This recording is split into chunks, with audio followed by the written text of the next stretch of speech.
What's up, everybody? You are listening to the Madness Wrestling Podcast live on YouTube. I'm your host for tonight, Aaron Lloyd.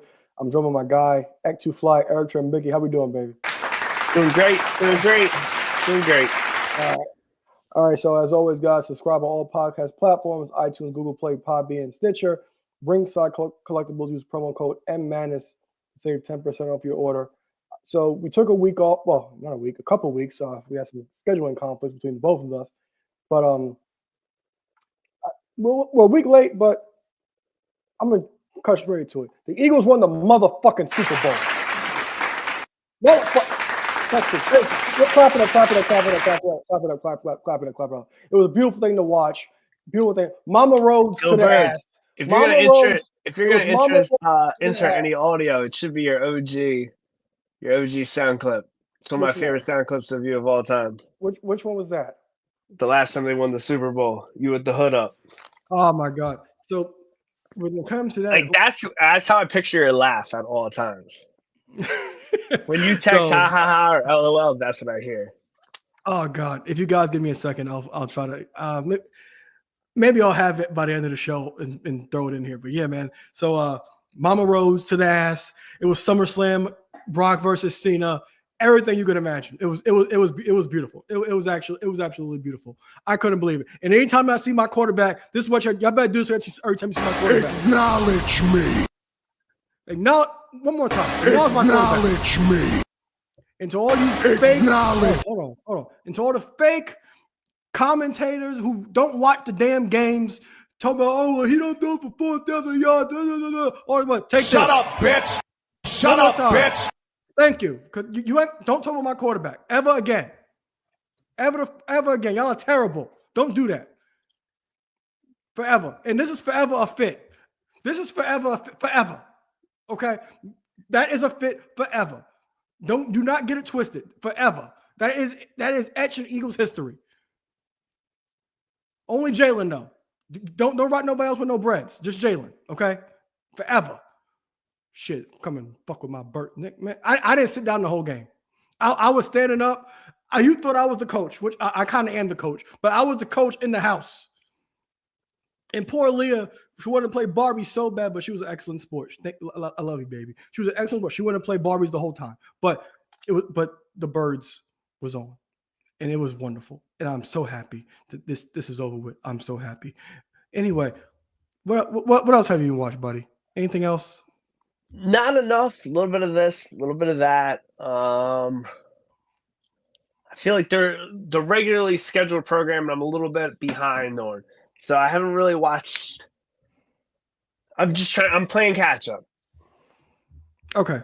For me, likewise as well. If we are here next week, I will be ready for the Chamber preview because I'm really interested in Elimination Chamber. There's a lot of intrigue when it comes to that show because there's a lot of unpredictability. A lot of intrigue around everything going on in WWE right now, and I fucking love it.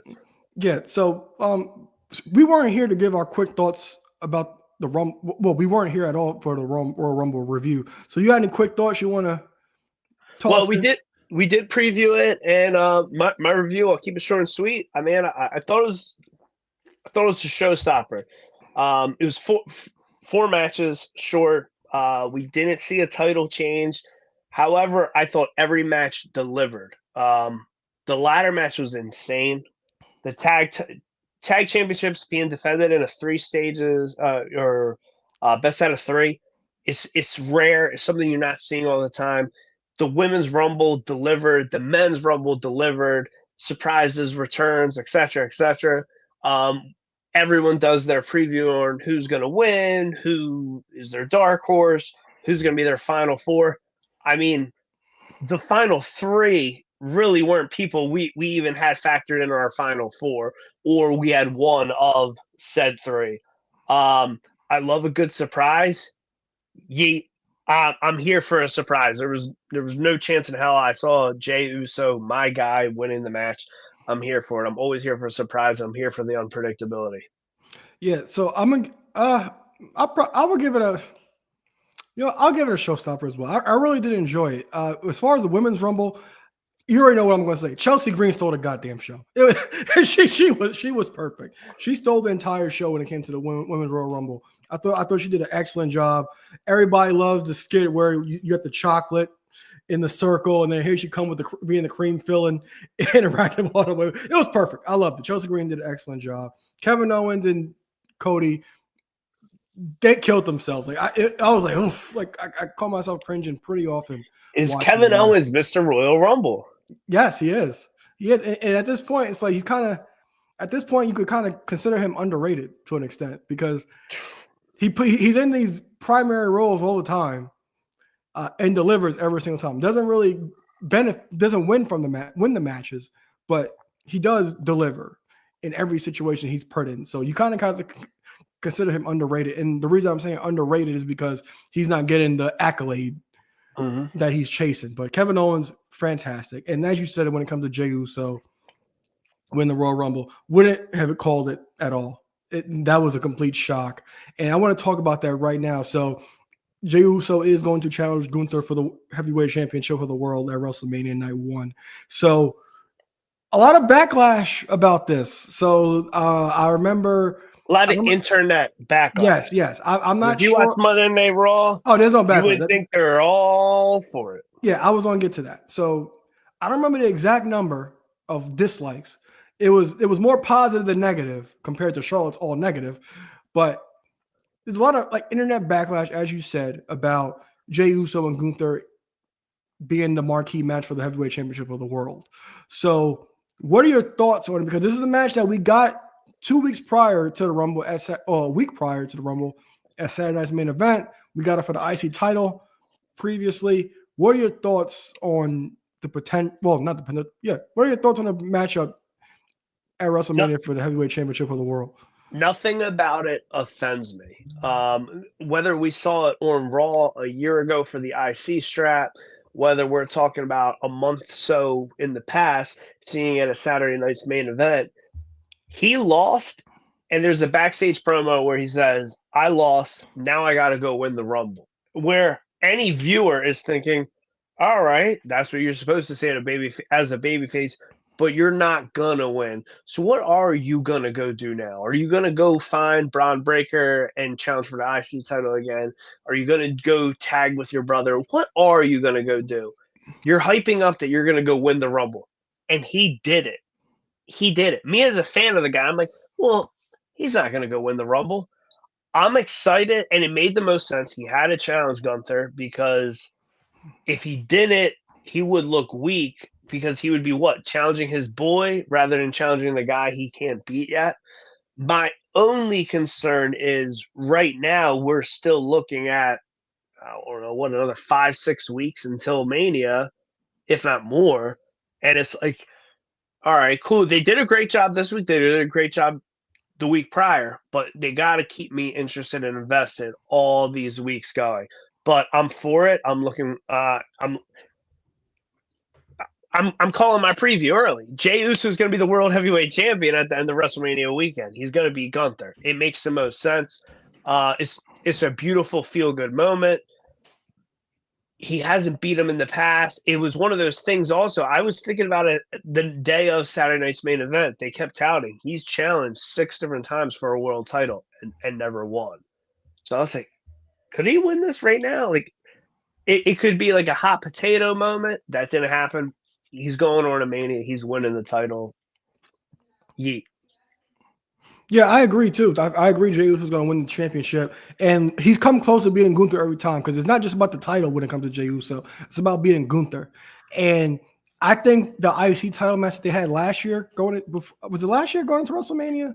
Yes, because that's how they build up him versus Jimmy, because Jimmy came in and interfered. Okay, yeah. So that match, I think it was the best match that they've had, and they have a good way. They have plenty of time to kind of like add into the story because even though Gunther's been world champion, I think you can make an argument he's been pretty kind of mid as world champion. He might have been a better IC champion, but I think they have plenty of time to actually build that story. And like you said, the internet says one thing, but the crowd says everything, and that reaction that he got post Royal Rumble when he got choked up, the fans were all behind him, was well deserved.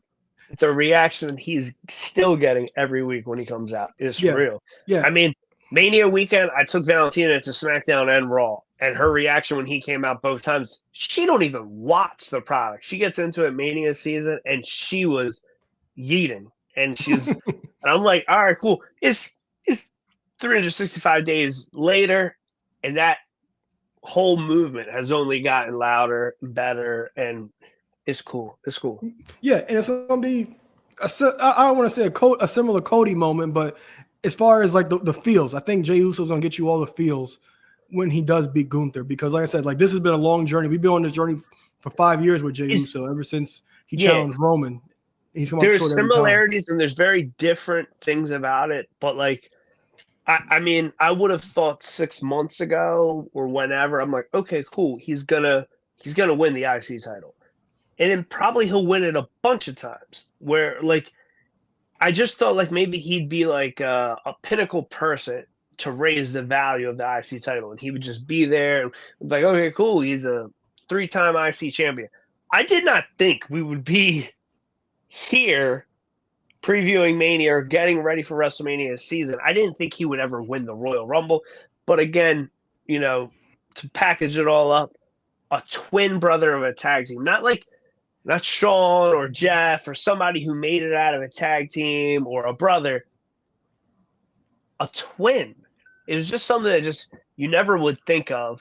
And then also when you just think of like, you know, your full duration of watching this guy, watch him grow 14 plus years in the business, and he's now about to challenge for the world title. It's something, you know, like you just said, during the whole COVID era, everything we watched him go through in the past 4 or 5 years, it was almost comical when he went to go challenge Roman that first time for the Universal title, whether it was Extreme Rules or whatever pay-per-view it was just like, all right, he won a Fatal 4-Way on SmackDown. That's cool. That's a cool filler. What's he doing in there? And then they had the Hell in a Cell match. Okay, cool. Like, all right, they're doing something with the family.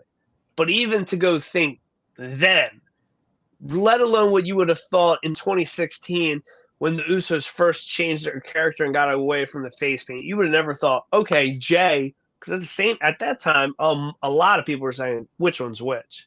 Mm-hmm. But then, so from 16 to 20, 16, you never it was impossible to think. And in 2020, still far-fetched. Right now, I mean, it's exciting. And just the genuine all in WWE, like we said, like there's similarities to Cody, but Cody left to go make him cool. Jey been here the whole time. I mean, we got to watch it all underneath this microscope the whole time. It's exciting. It's going to definitely be a great moment. I'm really looking forward to it. This kind of got me thinking of something else I'm going to bring up. I guess you could say he's the Jeff Hardy of the group. And when Jeff Hardy won the world title, it was a big moment when he won the WWE Championship. It was a great reaction in the crowd. It was a real heartfelt moment for him. So I'm going to transition to this. So we haven't talked about this on. Go ahead. One quick question, just because I wasn't watching at the time. Did Jeff win the WWE title first or the world title first? WWE. Oh, he did? Okay, cool. Yeah. I never knew that. Yeah. So quick transition, perfect transition for that. So we didn't talk about this at all when it happened, but the WWE and TNA I'll say NXT. Well, WWE and TNA partnership. We got the article about it and how long and what was going to be happening. And, you know, you might have laughed it off a little bit because we got Joe Hendry, Jordan Grace for the most part, and you saw Ariana Grace and Cora Jade pop up on Impact. But now business is starting to pick up a bit. We got Moose interacting with Obafemi on NXT last night, and we got the Hardys kind of promo saying they're kind of in NXT and had their eyes on Fraxium. And this is huge. You know, like I said, like I wasn't sure where exceeding all expectations. Yeah, because I wasn't sure where this was going to end up going. You know, but granted, as a business, you're not going to throw your whole hand out right away. But like this is setting up Stand and Deliver to be like must-see television, because we already know Moose and Obafemi, they'll probably go at it at Stand and Deliver. They have some time to get there, but the match is going to happen. And do you know the Hardys and Fraxium, they're going to face each other, because tag team wrestling's been at a low, but I'm not sure if you have your seen any fraction of matches, but they're my tag team of the year, and they are dysfunctional working tag team. And I'm looking forward to that match when it does happen, champion versus champion, because I think that's a big marquee match for WrestleMania weekend if that's when it does end up happening. Man, so I'll tell you what, the past couple weeks, so from the scarce times that we have been on the show, I'm never up to date perfectly on NXT. Try to watch some clips here and there. The past 3 weeks after I see some clips on social, I'm like, all right, because I turned off my DVR for NXT. It doesn't exist. I keep telling myself, like, I got to set it back on. Last week, a friend of mine, Ricky Stark, showed up on NXT, and I was like, oh, I love this guy. Yeah, I got to set the recording. I did not. And this episode with the Hardys promo where they're gonna compete in the NXT ring this coming Tuesday, I'm missing it. The signing of the new free agent Ricky Saints, I missed this segment. It was great. When I'm leaving the grocery store and getting in my truck today, I sat in the parking lot for 5 minutes watching the segment between Obafemi and Moose. And the nerd in me loses my shit. Because one, that's just real and that's awesome. Everything about it was great.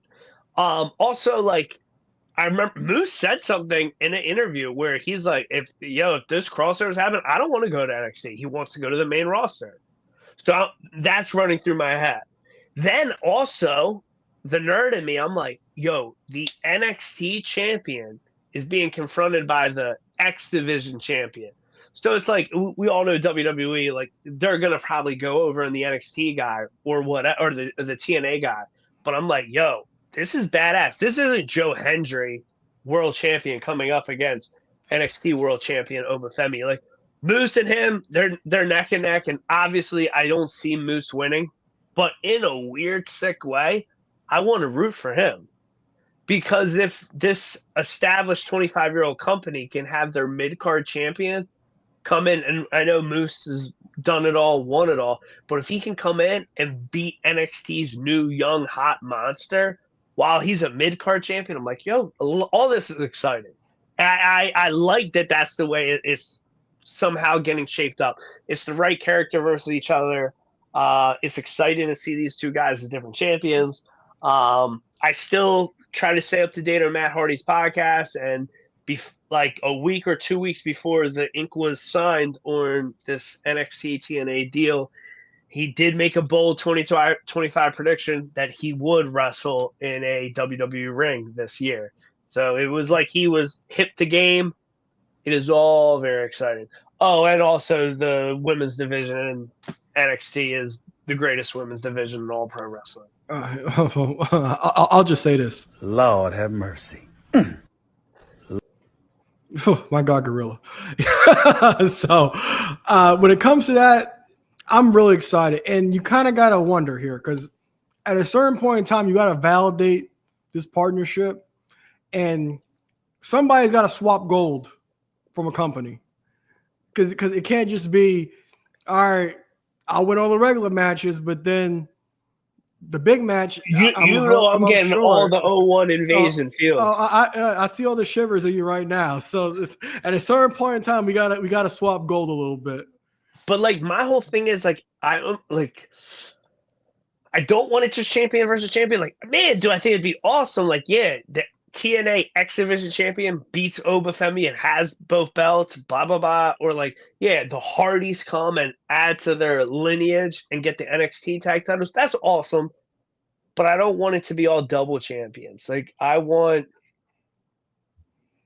man, I don't know. I want Ricky Starks to beat, or Ricky Saints to beat Joe Hendry and be the TNA champion. I want that to happen. I just saw, what is it? Cora Jade is probably going to, I can see Cora Jade going over and winning the knockout championship. Yeah, I don't think it's got to be cut and dry, just titles being unified. But I didn't mean unified. I didn't mean unified. No, for sure. I know. Title changes. Slightly alluded to it, but you were thinking, you just you can't get that alliance stuff out your head. That's what happens. All those two straps. All right. So I'm looking forward to it because I'm really excited right now, especially with the Hardys coming back because you said Matt Hardy made that prediction, and when they left AEW, we sort of went with TNA. We always kind of had that in the back of our mind that it might be a matter of time before they eventually possibly finish up with WWE. So I'm looking forward to it. So we're not really talking about much stuff from the weekly stuff this week. We'll say that for next week or another time. But today it's all about the game. I am the game. So this is about ranking Triple H's top 10 matches of all time. And I was so torn on my list. But I did it with excitement. I changed 6 through 10 a few times. The top 5 are solidified. 6 through 10 was the ones that I had a hard time with, and then my honorable mentions. My honorable mentions hurt me to put them there, but I just had to because there's so many to choose from. But as always, we'll start from 10, alternate back and forth, give your match, and why. I'll start with you. Give me your honorable mention first. Can we end with honorable mentions? Okay, that's fine. You can start me with your number 10 if you like. All right, I'm going to go number 10. Number 10, I'm going 2001, No Way Out, 3 Stages of Hell versus Stone Cold Steve Austin. Okay. I like it a little bit more than you. I figured it was one of those, when I was recapping through everything, I like it. It was great. It's just, I love Triple H. And he has some of the best. What do we used to always call it? Is I don't want to say feel good wrestling, but it was like therapy wrestling. Like there's a lot of his matches that are very easy for me to just like I can just go right back to, and I can watch that match, and it's just I'm in a bad mood, and we will get to that on this list. But there's a lot of those matches where I'm like, cool, I watch this, and if I'm in a bad mood by the end of the match, I feel better after. Yeah. Comfort food in a way. Comfort food, yeah. Comfort wrestling. Yes, comfort wrestling. Yeah, we'll call it that. But yeah, I like that match a little bit more than you. That was we'll see that in a few picks. Number 10 is something I ranted about on last time we was here with that terrible Raw Tag Team Netflix list, but I know why it wasn't there. So my number 10 is Triple H and Stone Cold versus Jericho and Benoit, Raw, May 21st, 2001. One of my favorite tag team matches of all time. It's an excellent match. You guys, if you haven't watched it, ladies and gentlemen, please go back and watch it. All these matches are excellent. I take my list seriously, but I take this the most seriously. But that tag I like team that match a little more than you. It was very hard for me to do this list, as I told you. But that match is excellent. Everything the Triple H tears his quad in the match, finishes the match like a G that he is. Excellent match. I highly recommend anybody watching it if you can fathom yourself to watch it for obvious reasons. This could have easily been an honorable mention, and I know this likely will not be on your list, but for my number 9, just because in my opinion, it definitely falls under the radar, and it was overseas, but there was the excitement about it, and there was just they delivered. My number 9 is Roadblock versus Dean Ambrose for the WWE Championship. Really? The match is really good. Yeah, it's a really good match. I remember it. It's a good match. I mean, I wanted Dean to win. He didn't win. It wasn't surprising that he didn't win. He should have won the Royal Rumble. It was exciting seeing the two of them the month prior at the end of the Rumble. It was just exciting, and it is a good match, and it holds up, and I've watched it a lot of times when it first came out. Yeah, definitely a good match. I remember we raved about that match when it happened on the show. So my number 9 is Triple H versus Shawn Michaels from Raw, December 29, 2003. That's the Dusty finish match where it's in San Antonio, and Shawn thinks he wins the title, and Eric Bischoff counts him out, but his shoulders were down at the mat as well. Highly regarded match. Excellent match. I remember watching it as a kid. They hyped it up for weeks that with Shawn Michaels challenging in his hometown for the title. He had Ric Flair ringside interfering, and Michael's just doing some of his best work, and then you had Triple H selling everything. Like Triple H legit was putting his dancing shoes on that night. It was an excellent match, and then of course the dusty finish at the end, and everybody's so excited. Michael's just ready, like waiting to be awarded the title, but was realized that his shoulders were down, and Eric Bischoff was actually accurate, and commentary even agreed with Eric Bischoff that he was accurate. So I really did love that match. So my number 9 is Triple H versus HBK. December 29th, 2003. And also, anybody listening and watching live, feel free to drop any of your matches in the chat as well, and I'll talk about it. All right. So, my number 8. I wish I even had it higher on the list. SummerSlam 98. Intercontinental Championship ladder match versus The Rock. Okay. But again, makeshift with it. But again, I feel like a kid. The yellow ladder, the purple tights, the purple strap. Mark Henry, China, pandemonium. The ladder match for the IC title is better than the World Championship match on this show. It is what it is. That did not make my list. It hurt me to do it, but it did not make my list. This match bumped off my list is probably in your top 3, if not your number 1. All right, well, we'll see. So my number 8 is Triple H versus Daniel Bryan from WrestleMania 30. The opening match, that video package is still excellent. We keep talking about how WWE video packages are the best ever, and this might be up there. Like this might be up there with My Way to the Highway. Austin and Rock, because this video package with the Monster song was fantastic, and everything that was built around the months of anticipation, the build up from SummerSlam to now, and Triple H's entrance with the king with the throne, Daniel Bryan's popularity at his peak. This might be Triple H's best in-ring one-on-one non-hardcore stipulation match, in my opinion. So that's my number 8, Triple H versus Daniel Bryan from WrestleMania 30. Well, jumping into number 7, like I said, I revered a little higher than you. The Monday Night Raw 2001 World Tag Title match, which in this history, I didn't realize this is the only time he held the classic tag titles was with him and Steve Austin, the 2-man power trip versus the 2 Canadians. Triple H tearing the quads versus Benoit and Jericho, him thugging it out through it. Tears the quads. Yo, Jericho, the spot calls, put me in the walls of Jericho on the table. He's a gangster. Number 7, and it almost hurts myself that it's that high. I feel like it should be lower, aka higher on the list. So my number 7 is also something that you had earlier, and that's Triple H with Stone Cold 2 out of 3 falls from No Way Out 01.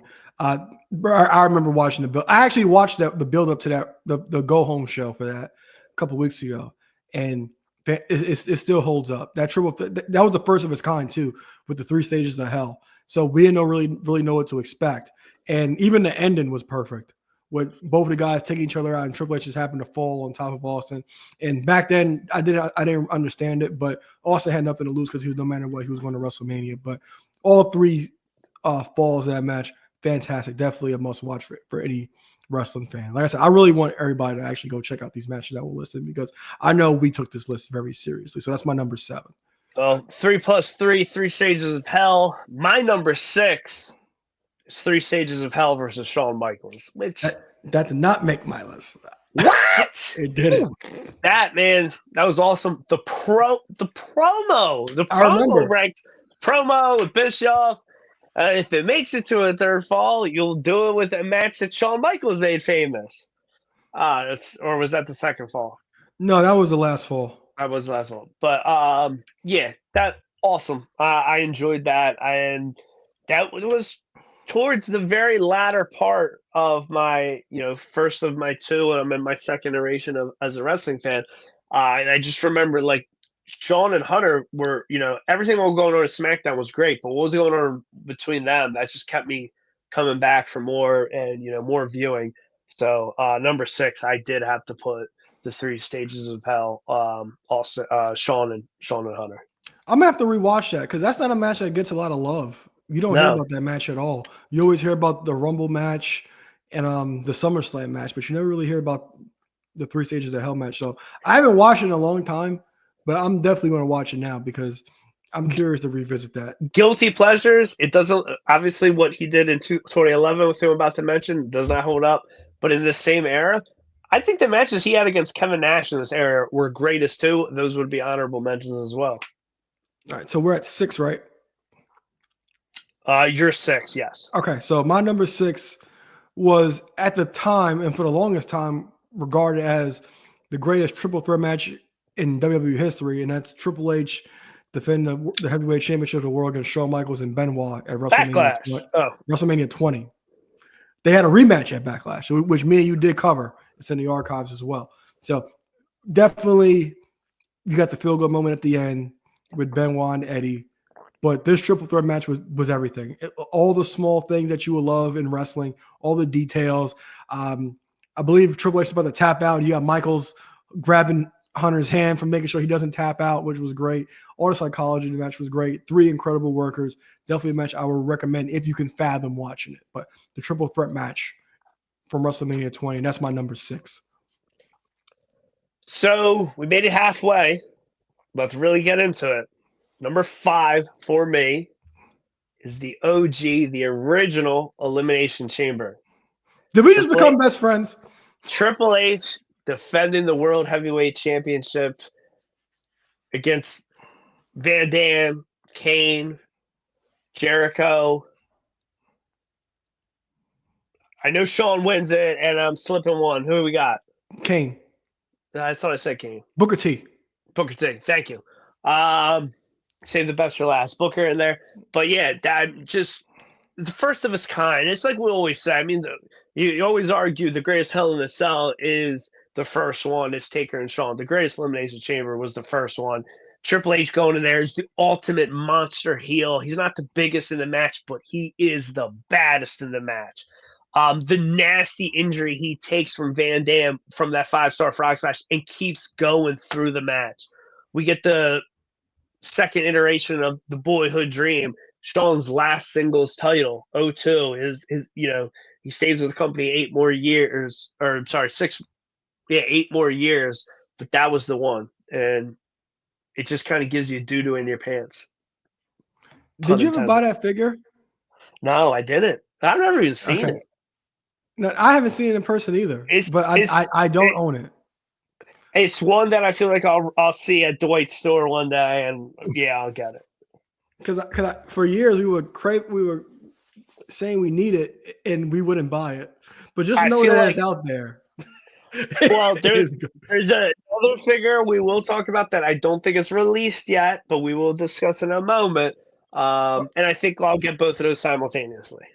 Okay, so me and you were on the same page at number 5. I'm not sure if you caught what I was saying, but I'm old with what you're saying. Yeah, so we were both in sync, and this almost didn't make my list because there was 6 people involved. I almost punished it for that, but I was like, you know what? 5 is perfect for it. So we both hit it off. Number 5, OG Elimination Chamber. So I'll jump right into my number 4, which I think will also be in your top 4. The year is 2011. I'm just dancing with the idea that, I'm going to be a wrestling fan again after 7+ years. All the players are back. Austin's showing his face in WWE. The Rock is hosting WrestleMania. The Undertaker is undefeated, and he's putting his streak on the line against Triple H. WrestleMania 27 in the no holds barred match. This match is probably why I'm a fan again. Yeah, you had those 4 Mount Rushmore type characters I just bring up. They're not there a week or 2 weeks later. CM Punk is my first new wrestling fan. But I paid $50 and I got every dollar worth of watching WrestleMania 27 because I thought, and I was sitting on the edge of the seat thinking, Triple H is going to end the Undertaker's streak. And I was rooting for him. and it was the best 3 Heinekens I ever drank during that match. It was everything you want in a wrestling match, and that match holds up. And every time I go back and I watch it, it gives really good feels. So my number 4 easily, I think, could be argued as a number 3, 2, or 1. But Mania 27 versus Undertaker is my number 4 for the greatest Triple H matches of all time, me personally. Well, I'm glad it got you back into wrestling, because if it didn't, me and you wouldn't be here right now. But that is not on my list. Oh, you was a dirty. I hear you come with WrestleMania 28. That didn't make my list either. Oh, okay. Well, I feel a little better. So my number 4 is Triple H versus Cactus Jack, Hell in a Cell, No Way Out 2000. That's my number 4. That was one of the first VHS tapes that I owned. And I remember watching that thing constantly, over and over again. That match was brutal. We talked about how Mick Foley and Triple H were the perfect rivals for each other, especially when Triple H first started as the Blue Blood, trying to kind of like prove himself and put himself into those different elements. I think Mick Foley might have some of the best moments. I think Mick Foley is rival. Yeah, not even that. I think he has the best moments with Triple H as well. Between the debut of Cactus Jack on Raw in '97, the SmackDown, but that SmackDown one is epic because the reveal that he did, as scared as Triple H actually was, it was perfect. So I definitely think these guys have the best moments together, and that's my number 4. Triple H. My number 3 reminds me of you and me. 2 best friends. Sometimes we just don't agree. Sometimes you don't see one for a long time. Aaron, you might be carrying so many packages you hurt your back. And then when you come back for summer, I might just need to stab you in the back, because my number 3 is SummerSlam 2002. The Heartbreak Kid, Shawn Michaels. That's a figure I need. Versus the Cerebral Assassin, Triple H. So we know each other. That's my number 3 as well. So I don't need that because they didn't make it's not made right. I'm sorry. I'm not going to buy it. But yeah, that's my number 3 as well. Again, video package. A 12-year-old was I 11? I was 11. I just turned 11. 11-year-old Alo was ecstatic. Like, we reviewed all Vengeance and SummerSlam in the archive. So if anybody wants to listen to that, they're in the archives on our podcast feed. But just like dating back to when HBK came back to the NWO, like, it failed, but that's a moment I rewatch at least once every couple of months. Because I remember where I was. I remember falling asleep on Raw. My aunt taped it. I put it in the tape player, my VCR, and I watched before school. I was like, what the fuck just happened? I couldn't believe it. And then NWO breaks up. Triple H at Vengeance. Triple H was Raw, SmackDown. DX comes back the next night on Raw for the split second, and then Triple H turns on him. Then it was you, Hunter thing. The match led up to it. Who thought we would got HBK's second career again? But definitely a match I hold in high regard. And that match is definitely a match everybody needs to watch. If you listen to the show, you need to actually stop this show and pause it, come back to it, and watch that match. Because so clearly, we both hold that in high regards. I know exactly what your number 2 is. I know exactly what your number 1 is. I got to jump into my number 2, and I was really quiet on your number 4 because your number 4 was disrespected. I mean, my bad hair and all. My number 2 easily is the No Way Out 2000 most underrated Hell in a Cell match of all time. Cactus Jack putting his career on the line versus Triple H. He almost outdoes his King of the Ring performance. Easily. I mean, that is feel-good wrestling. That is therapeutic wrestling. That is something easy to go back and watch and watch and watch. I love it. Mick Foley dresses Cactus Jack versus Triple H 2000. No Way Out in a Hell in a Cell. It doesn't need a pay-per-view named after it. That is my number 2 Triple H match of all time. So tell Okay, me so- about why you're about to name my number one. Actually, you think you know me, but you don't. This is the best, opposed to favorite. So my number two, to your surprise, is going to be my favorite match of all time: Triple H versus The Rock at Backlash 2000. It's favorite, not best.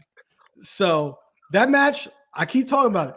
Build, feels, everything. Triple H's entrance gets you hyped. Him looking down, Stephanie staring at him, his game face on. Rock comes out immediately after, and Rock's at the top of the turnbuckle doing his pose down, turns his head to Triple H, and they just have this face off. It's like one of the most iconic face offs you would ever see in wrestling. And if you know everything that was going on during that storyline, it all came full circle. Triple H firing Earl Hebner a few weeks prior. Earl Hebner comes back, counts to three. Linda comes down and reinstates Earl Hebner, shoves down Stephanie. Stephanie had slapped her in the face weeks prior. And then you had the return of Stone Cold helping The Rock defeat Triple H and the McMahons. The crowd was hot. I know everybody has seen the Instagram clip of the biggest pops, and that match, that was probably, if not number one, it's number two biggest pops in wrestling history when that glass shattered. Number one being arguably Rock versus Mankind Raw 99. But everything about that match is fantastic. Everything surrounding it was fantastic. And that's my number two. My favorite match of all time, Triple H versus The Rock, Backlash 2000. But like I said, favorite and best are two different things. So does this make it 3 or 4 matches we had right at the same exact spot? Because We'll my number ones are the exact same. The same I hope year, so. the same year as my number two. It is the greatest street fight in all time. Oh, absolutely. It is top 10 greatest WWE World Championships as Universal, Undisputed, Heavyweight, WWF, WWE titles all wrapped in one. Top 10 greatest WWE World Championship matches. The Cerebral Assassin Triple H against Cactus Jack in that exact promo you were just talking about on SmackDown, where Mankind has to morph himself into Cactus Jack because Mankind isn't ready for a street fight against Triple H. The believability that we would think the babyface Mick Foley could win, and there were so many moments during the match, the violence in the match, not to mention that the whole damn card delivered beforehand. It's not that the main event just carried the show. The whole show is bomb A1. Yeah. Again, like I said about the Hell in a Cell, like I did not say, but I meant it about the Elimination Chamber. Like I meant about 02 Street Fight with Shawn Michaels. If I'm ever down or I just need some good wrestling, just pop on one match and just go about my day. The 2000 Street Fight, Cactus Jack versus Triple H is it, and that is why it's my favorite and the best Triple H match of all time. Yeah, I agree. And funny thing about that card was there were like a lot of matches that are less than like 5 minutes. Like Taz and Kurt Angle was like 4. I think the Outlaws and the Acclash was like 2 minutes. And then you got like some fluff with the Cat and the women. And then there was an IC title match. But that street fight, I think it's the best match in Royal Rumble history, point blank period. Better than any Royal Rumble when match. you think about it, and I think right now in this time period where we're seeing a men's and a women's Rumble match, it makes sense. You had those short matches because you have a long world title match and you had the long Rumble match. So everything else had to be short, but there was memorable things. Yeah, like the tables match. Greatest table match of all time. I actually tried to watch that earlier. I was another time, another day. But there again, I needed something therapeutic, and that was the match I was trying to grab someone's attention with. But Yeah, because I wanted to do a top 10 matches at the Rumble list, but we got busy, and that was definitely going to be high on there. But that Triple H versus Cactus Jack, it's You can't ask for a better match. You just can't. It's fantastic. And we talked about Mick Foley pulling out all kind of stops and pulling all things out of Triple H that people didn't think he actually had. And this is like fresh, biggest star in the game, Triple H. Fantastic. You can't say enough about this match. Everybody, please watch it if you haven't. Rewatch it if you need to, because it's fantastic. I might watch it after I'm done this show. It's that good.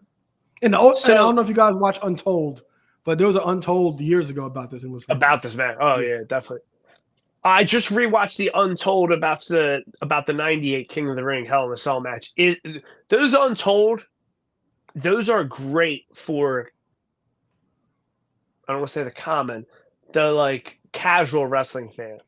If you get somebody that's watched wrestling one time ever, put on an Untold episode for them, because that's going to hook them in, and then maybe they'll want to go and actually watch the match in its entirety. Yeah, absolutely. Absolutely.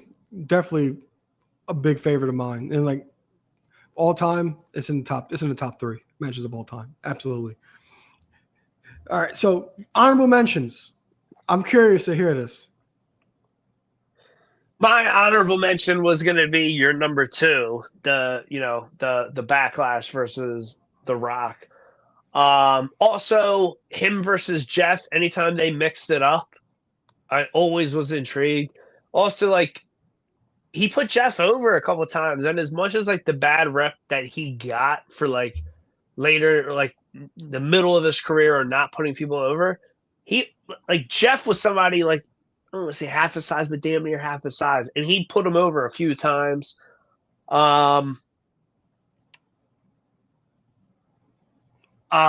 Very, very just niche, random, just because I like watching, and I can't even. I'm trying to even remember who they were facing, but I like seeing the stuff of like him and Shawn as DX tagging with the Outlaws before the Outlaws were in DX. And again, just like this was a fun rabbit hole for us to go down. Triple H being your number 1, your favorite of all time. The guy's got countless accolades, and I think he made damn near every championship belt look better on him than it did on most people. I think he's arguably the most underrated Intercontinental Champion of all time.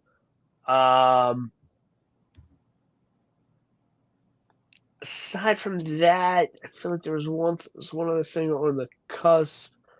I had his honorable mention, but that's it. Let's hear what you got. I'm sure you got some better monumental ones. So I did have Jeff versus Hunter from No Mercy 08. And that was just a terrible time because they sent everybody to Raw and they gave Triple H nothing to work with. Like he was facing Khali and Kozlov, and then Jeff was the only guy that kind of like broke through. But I think Triple H and Jeff did have a good match at No Mercy 08 for a later match, because all these matches that we're talking about are pretty much Triple H's peak. But I did have that. I had Triple H versus HBK for Rumble 04. Triple H versus The Rock from SummerSlam 98. Triple H versus The Rock, the Iron Man match from Judgment Day 2000. I really wanted to put that on there because they don't do many. After this, I think they only did maybe 1 or 2 60-minute Iron Man matches again, because it's just so hard to keep your attention for so long. And it's funny, if you do like a Google list of like what his acclaimed like top 20 list, that was on there. That was one that didn't really like sing out for me. I meant to mention this, my honorable mentions, but like the original episode 1 of SmackDown, Shawn Michaels special guest referee. And then the other one I had was Triple H and Jericho from Fully Loaded 2000. The last that was how they ranked up there. That was really good.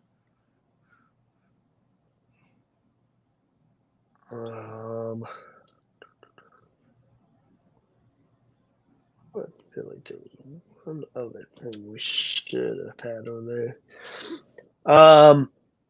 But there's a one that, and again, I've never seen it, but him versus Batista, I guess, in a cell. I don't know if that's. Oh, okay. Vengeance 05. I haven't watched that in a long time, but people do like that match a lot. But I wouldn't put it in my top. It wasn't on that 20 list because I was trying to make sure I got the. But one thing I remember enjoying his matches in like 2012 against Brock. I never revisited them. I've never revisited them, but I do remember. But again, like, especially me as 1 year back into wrestling at the time, that's why I was watching. It was either I was looking for what Punk was doing, or okay, Hunter's back. It's my guy. It's my guy. So that was cool. That was exciting stuff. I recall. Yeah, because I've only watched those 3 matches once, and I haven't revisited them again. So there was like what, a street fight, a Hell in a Cell, and what was the other? Cage. It was a cage, street fight, and I think the regular one, the first match at SummerSlam was just a regular match. Ah, okay. And he tapped in that one, I'm guessing. Yeah, that's when he kayfabe broke his arm. Shout out to the Mayweather team. Yeah, money team. Shout out to the money team. Yeah, so I hope everybody enjoy your list. I hope you guys leave your matches down below in the comments. I'm curious to see what you guys actually think. You got anything else? I can't believe you didn't mention him versus Sean for the European title. Oh, God. Fun times. Trolling the boss. Trolling the boss for the coveted European Championship that I'm looking at right now. So, you got anything else for me, babe? That's it. All right. So, all right, guys. Thanks for listening. Hopefully, we'll be back next week. Make sure to subscribe on all podcast platforms: iTunes, Google Play, Podbean, and Stitcher. Ringside Collectibles code MMAN to save 10% off your order. For Aaron Lloyd and Eric 2 Flyer Trembicki, we will see you guys soon.